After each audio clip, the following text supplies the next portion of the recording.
Presento el dossier técnico sobre patología de los materiales pétreos como una guía de identificación y análisis de lesiones. Mi enfoque es diagnóstico, y propongo observar el deterioro de la piedra desde una lectura general hacia una revisión más detallada. Aquí explico que los materiales pétreos se alteran cuando quedan expuestos a un ambiente distinto al de su origen geológico. También resumo las lesiones más comunes, como pátinas, costras, eflorescencias, disgregación y erosión, e introduzco al agua, la contaminación atmosférica y los factores biológicos como agentes principales del deterioro.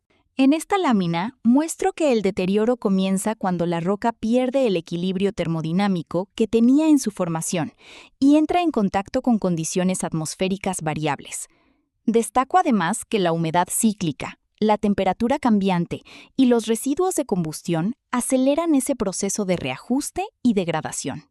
Aquí organizo las lesiones pétreas en una matriz taxonómica que me permite clasificarlas según su manifestación superficial, su transformación o su efecto estructural.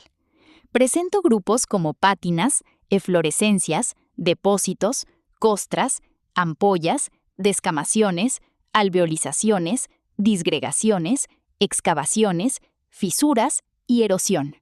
En esta diapositiva describo las pátinas como películas delgadas superficiales que modifican el aspecto de la piedra sin implicar siempre una pérdida física irreparable.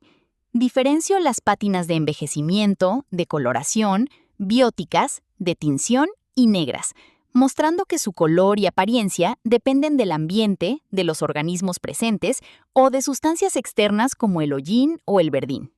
Aquí explico el mecanismo de las eflorescencias, que se forman cuando el agua transporta sales disueltas y, al evaporarse, deja cristales sobre o dentro de la piedra.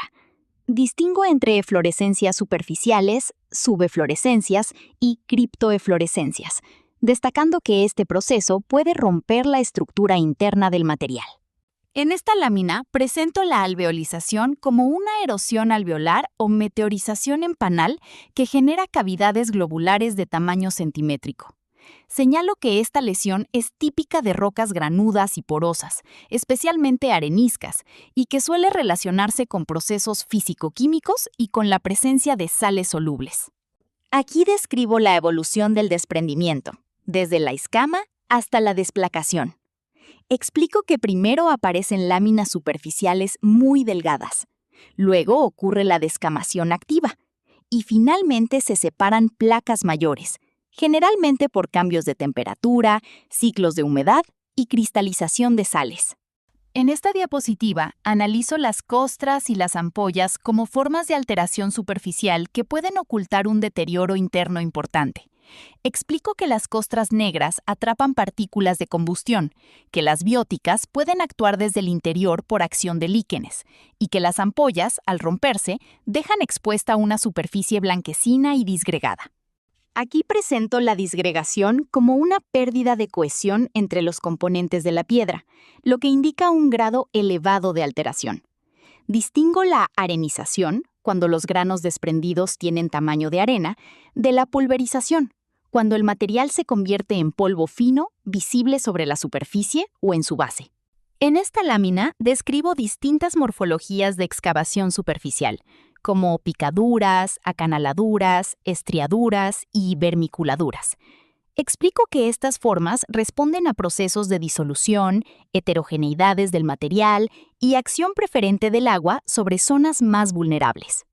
Aquí expongo las fisuras y la erosión mecánica como lesiones que ya comprometen la integridad formal de la piedra.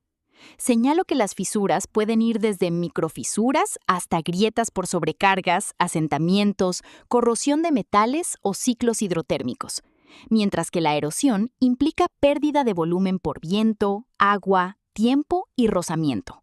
En esta diapositiva, sintetizo el ecosistema completo de la alteración pétrea, integrando causas intrínsecas, físico-ambientales, químico-ambientales, biológicas y constructivas. Subrayo que el agua es el vehículo principal de los agentes destructivos y que un diagnóstico preciso es la base para decidir medidas de protección, conservación o restauración.